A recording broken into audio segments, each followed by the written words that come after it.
Constructive collaboration, GE case study. Bring the abstractions into reality, acknowledge value where value is due, and deconstruct what is valueless. CorporateMOM, corporate management orbit mission.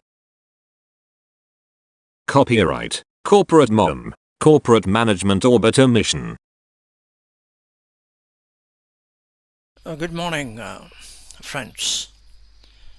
Another very interesting episode from CorporateMOM. This is about GE case study. I've taken some information from GE diverged from KPMG after 111 years by Iridium. One of the things which he said, I will narrate. By 2018, GE had become a byword for corporate scandal, accusations of corruption, regulatory sanction, and illegal accounting practices. Since 2000, I am very sorry to narrate what had been written for a company like GE, which had been created by Thomas Alva Edison.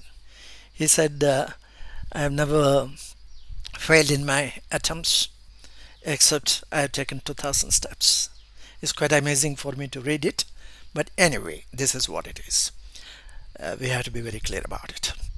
Since 2000, GE has paid a total of $1.9 billion in regulatory fines in the USA for offenses ranging from price fixing, consumer protection, and accounting fraud, along with its role in selling the toxic mortgages that caused the financial collapse of 2008-2009. In this context, I would like to mention deconstruct what is valueless. What steps GE has taken internally since KPMG as auditors had been replaced. That's one. Number two, this cosy relationship between auditor and the audited is under increasing scrutiny, the report says. It simply does not fit with the current mood of regulatory governance to keep such an important relationship unchallenged. And in fact, for so long. How does it scare? For example, the independent directors have a sell-by date when they should stand down, but auditors do not. Good. I'm here making a mention about SOS governance due diligence, which CorporateMOM has created. And we are looking at the current mood of regulatory governance to keep such an important relationship between auditor and the audited in an exemplary manner. So I'd like to make a mention about which we will come into these three areas which I am giving here. SOS governance, subject, object, self-governance, due diligence. Accounting is object-oriented, transactional, and quantitative, and object governance is used. Whereas subject governance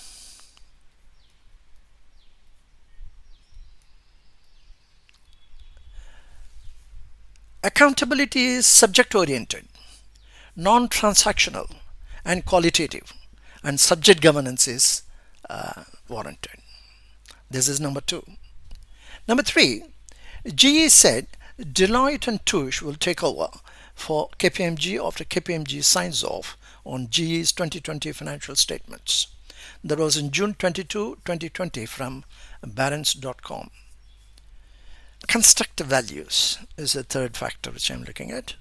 The purpose of international accounting standards is to develop IFRS standards, as IFRS states, that brings transparency, accountability, and efficiency to financial markets around the world. If you look at the SOS governance, a subject, object, self-governance due diligence. If you look at what IFRS says, transparency is subject governance. Accountability is self-governance. And efficiency is object governance. We will look into it vis-a-vis what GE had gone through all these years, in the last about 4 years at least, and explore what best it could be CorporateMOM will be able to deliver. A few weeks ago, I got a call from a reporter about GE. GE has had a glorious history, but its history is mostly behind it. Watching GE today, he said, how would you describe what GE's future looks like? I said, it looks like the Bataan Death March. There's nothing hopeful that you can see here.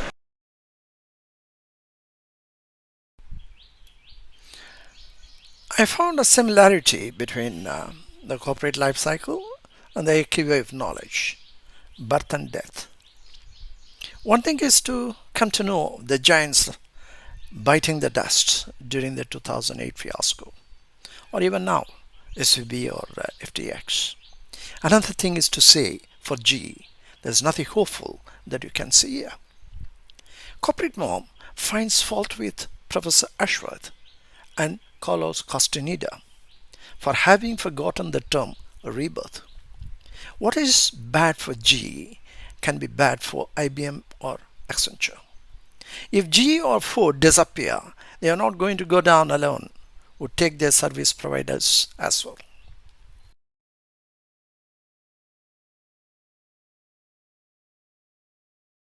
The fault line is visible throughout the corporate world, caring about fiscal assets and ignoring ethical assets. GE, GM, IBM and EY+++ have all failed. The database is full and filled with fiscal assets. Their knowledge base is empty of ethical assets. Ethical assets belong to the individuals. In GE we know of one Thomas Alva Edison. In IBM we know of one Thomas Watson Jr. In Bank of America we know one Amedeo Peter Giannini. Good enough.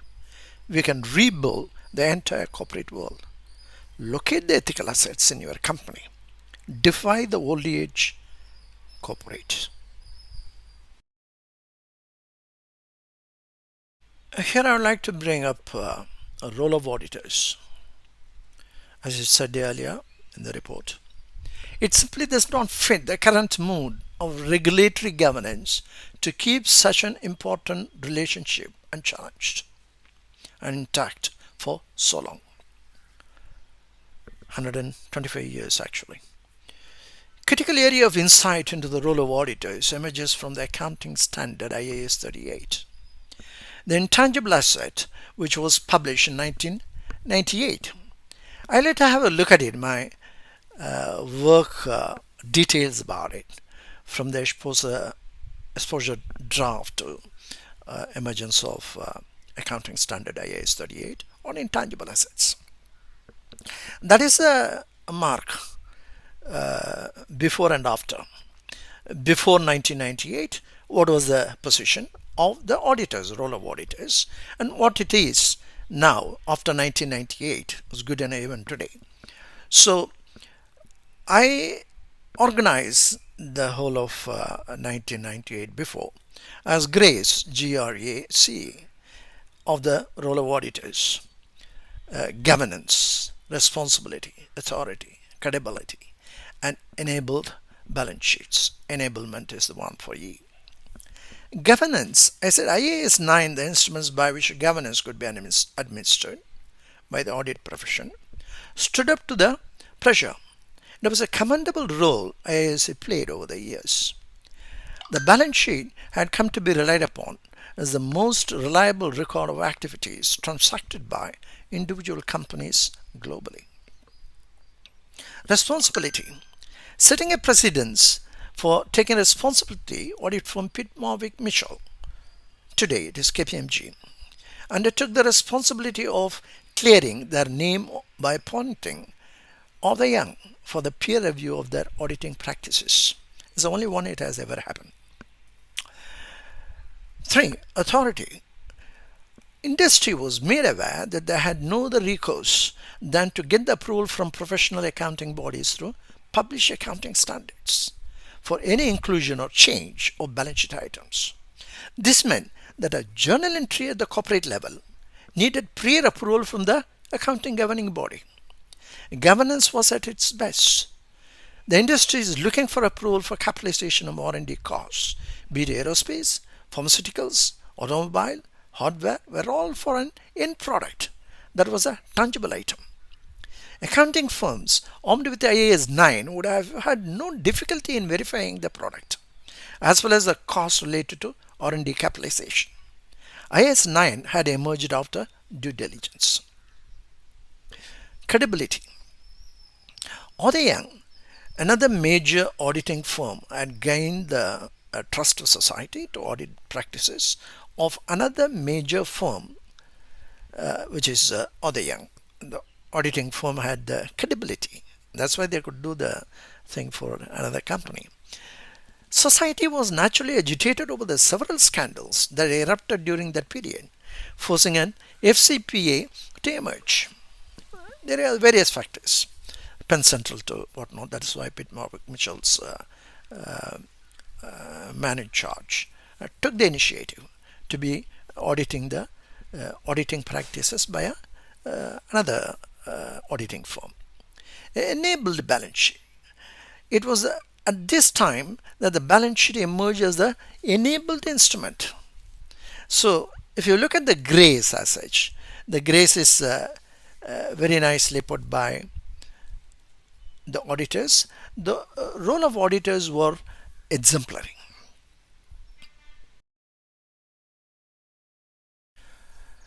After 1998, after the emergence of IAS 38 intangible assets, I call it as a grace 2.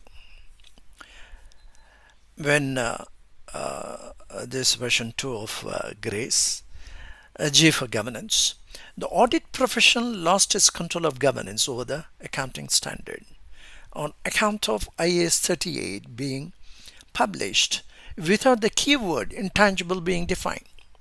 It's an amazing thing. If you really read through the whole book on, exposure draft, I think 54 something, on intangible assets, it struggled. What is intangible? Finally, the intangible asset had been defined. An intangible asset is an identifiable non-monetary asset without physical substance. Without defining what is intangible. This is very important in terms of my work of defining intangible and measuring intangible. So what I would like to tell what actually happened is 1998 onwards with regard to the intangible IAS 38 is grace again, which I've been talking about. What happens subsequently is in terms of, I am very clear about it. The IAS 38 have to be scrapped. This is what I would like to, if we want any modicum of governance being done, it must be scrapped. Better scrap it, good for everybody, the auditors and the audited. So if you look at the responsibility of the auditors, subsequent to IAS 38, the big four firms shirked responsibility and meekly told the OECD that it was management's responsibility, the blame for oversight belonging to those charged with governance. The age-old dictum that the auditor relies on to save a watchdog, not a bloodhound, is highly questionable, for the demands for scrutiny of corporate affairs have gone much beyond mere auditor books of accounts. The duties of the watchdog need to be thoroughly analyzed on account of the rapid changes effected by the multifarious functions of management that are qualitative. This is my work. I am a chartered accountant basically. So I possibly would support the role of auditors, but there's no excuse. We got to do that and we've not been doing it. The responsibility is not being taken. It is today, even today it is like that. Authority. From 1988, the industry tried to rule over the balance sheet that the audit profession lost its hold on on account of IAS 38. In 2007, this led to the omitting of the investments in intangibles. And $4.1 trillion was excluded from published national accounts data in the United States. The audit profession had become irrelevant. It is all between the management, as they said. They can do anything. This is exactly, I don't know whether many of you have a look at it. Please look at my book. How about $4.1 trillion? We were talking about other things in 2007 and 8, but this had been totally ignored. These intangible assets, they call it intangible assets. There's no intangible assets. Intangible is a singular one. There is no, there is not an asset. It keeps on, that itself is an oxymoron. Now, credibility. 1977, Pete Morwick Mitchell took on responsibility and called upon another major firm, Arthur Young, to conduct a peer review of their auditing methodology. Today it has become the story of he that is without sin among you, let him first cast a stone. There is no audit firm without a blemish. The audit profession after IAS 38 has lost its credibility as it now allows management to decide on journal entries. It's a major drawback. Either we have an auditor who fully equipped with doing the SOS governance, or we do not have an auditor. Let the management decide what they want to do. Erosion of balance sheet. There was no hole in the balance sheet in 1977, but by 1998, craters have been normalized, excluding $4.1 trillion from published national accounts data in the United States is crater enough. The audit profession has lost its identity. It's an important aspect of what I would like to present here with regard to what we have talked about GE, what we talked about KPMG, what we are talking now of Deloitte taking over the KPMG. This is a very important aspect of development that it has been done. Either big four firms understand the SOS governance due diligence report, which is very, very crucial, which I will present to you just now, or forget about the whole thing. Let the management decide what they want to do. And the blame goes to the management, to the company. If they are indulging in all that they are doing, there's no point in having a false notion that there is auditors who will be able to correct the issue. They won't be able to correct the issue. This you have to take it. So I'll present to you about next on the SOS governance and what it has to be accomplished. It's not that I want SOS governance to be done only by the auditors, mind you. SOS governance is subject object self-governance, as Herbert Diersch had done. The initiative from Volkswagen is his own initiative. It is nothing to do with the auditors. AOI happened to support him. But individual company, the CEOs, it is their responsibility. It is management responsibility to create that SOS governance standards and make it viable, make it acceptable, make that measured, the being rated. The rating system is what I would like to I have created, I would like to give it. So that shall be supported by anybody. If Deloitte audit firm supports GA, well and good, they should do that. But they can also do for Deloitte consulting firm, vice versa. Consulting firm can also do SYS governance due diligence and Deloitte audit firm. So it is everybody can do that. It is a responsibility of everybody, not that only an audit firm has to do that. The mandatory part of it comes later. The mandatory is not isolated to the audit firms. Mandatory of SOS governance preparation has to come basically from the companies, to the companies. So let it go and have a look and let us see where we proceed further.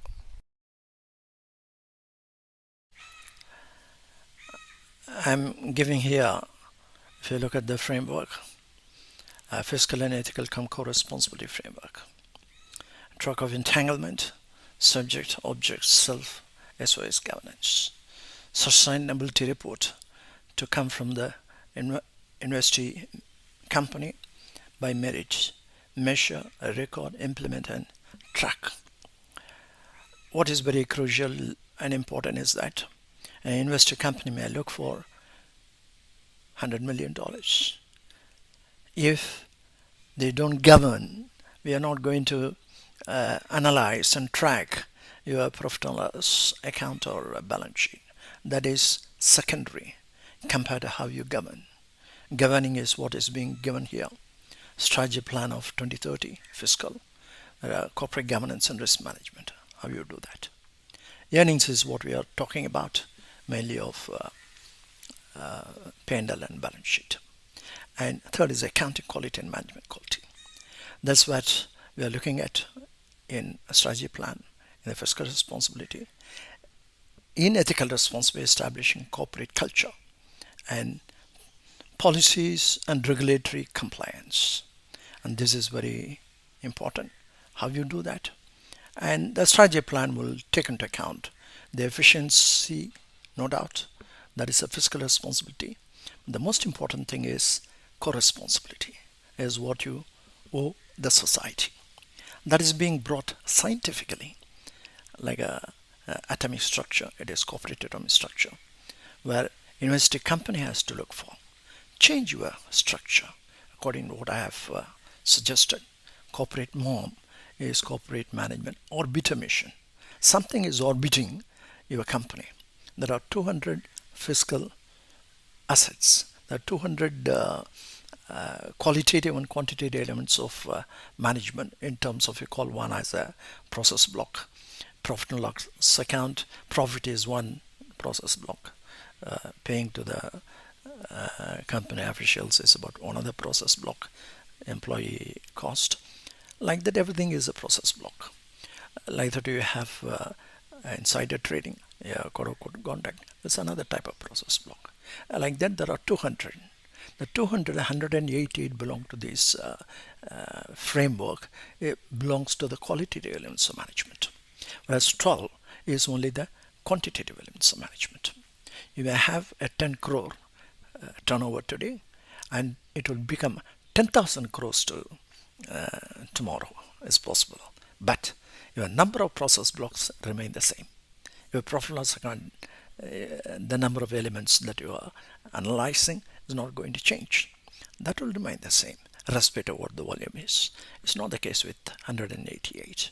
The 188 is as on today not measured. That's what CorporateMOM suggests. First, establish your company's operation by orbiter mission. Something is going to run around which constantly looks at your value system. That value system is the one which is going to make it everything different. So the investing company establish your change in corporate atomic structure and bring about the value system, and for which I recommend, if you see the framework, is the women empowerment. Out of the 188 belong to the ethical cum co-responsibility factors. There's energy force. Whereas the matter, which is about 12 process block quantitative elements, or only about 12 fiscal responsibility, that both will have men and women, where I am asking you, pleading with you, entire ethical cum co-responsibility of 188 process block, give the women empowerment. Bring your wife and homely wife and mother to your organization. They know how to take care of this disciplined way of what I call as a corporate culture, and that is very much lacking. You go and try to get about 100 crores and spend as you like, and the boys only club has spoiled entirely. We can go into detail. These are all available in my book. Have a look at it. Whether you go for a further expansion, go for a private equity, go for a M&A, go for a carbon funds available. These are the $12.5 billion for demining or recycling the mining and all that. There are so many things out there. This has to be brought into focus as somebody within the organization looks into the value system, and they are the best. And women are the best.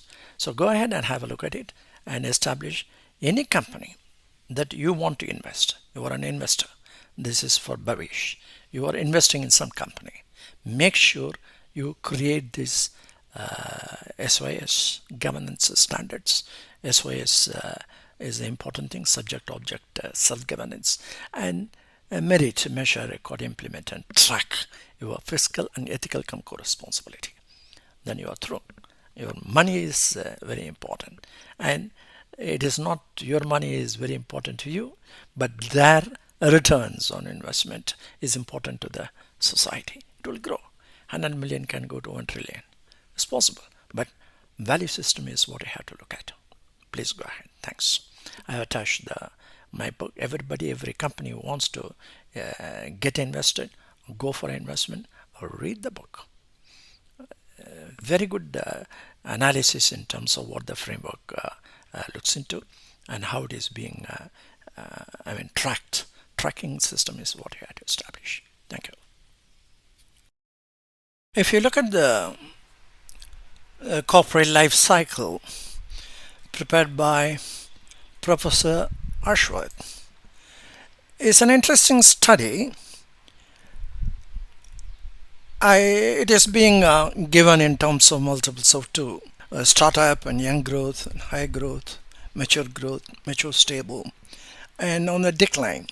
As we have been studying GE is on the decline, partnered by Ford. In my opinion, this chart has been prepared based on earnings and growth, purely on the basis of quantitative elements of management, P&L and balance sheet. I will take you to the next stage, how it would look like if you have to do it via the cream ratings. If you look at this, there are 2 different index of inactivity. One is by process area, another by resource area. In index of inactivity, we have cream, that is corporate governance, risk management, earnings, accounting quality, and management quality. And in resource area, we have ER management, especially for women equity. They take care of the ethical responsibility for a company.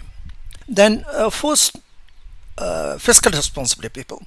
One from the manager force, could be a supervisor, operating force, maybe the salesman or a factory worker, technical direction force, men and women equity, and everywhere you can have both, and finance and HR, men and women. Women take dual responsibility. As and when they take the ethical responsibility area, they also take the fiscal responsibility. That's what I said in the SOS governance, entirely for women. Give that ethical responsibility factor. Then if you chart the same, Lime, AI, Tesla, Uber, Netflix, Nvidia, Facebook, Google, Coca-Cola, Walmart, GE, Ford, is 0 to 5. There are 2 different stages. One is a creative process, another is action process. A creative process is R&D guy, innovator, IPR guy, strategy planning guy, policy maker. There are several people who work only on accounting quality and management quality. That's what I said in the SOS governance. Here, this is the policy making directives that come from the board and also from the government, and one has to create. One is mandatory, another is non-mandatory. There are 200 process blocks, of which 188 belongs to this qualitative items management and 12 are the quantitative elements of management. In the quantitative elements of management, you have that earnings, 1, 2, 3, the third one, earnings. Whereas qualitative elements of management, 188, are spread over corporate governance, risk management, accounting quality, and management quality. If there is a policy available, if it is being followed, then it is taken for granted that everything is fine. You may give a 5 marks, 5 rating of 5. But this has to be done by individual team, the team of 5. One is ethical responsibility who takes care of it, 188 of them, and the other 4 take care of the fiscal responsibility. It could be sales, it could be supply chain management, it could be accounting, and so many things. And there, individually, you create what are the rating system. This is derived from the ecosystem that is by nature. So that is everlasting system. One is which you can see more on my book actually. I have not given here. It is zero, state of quiescence.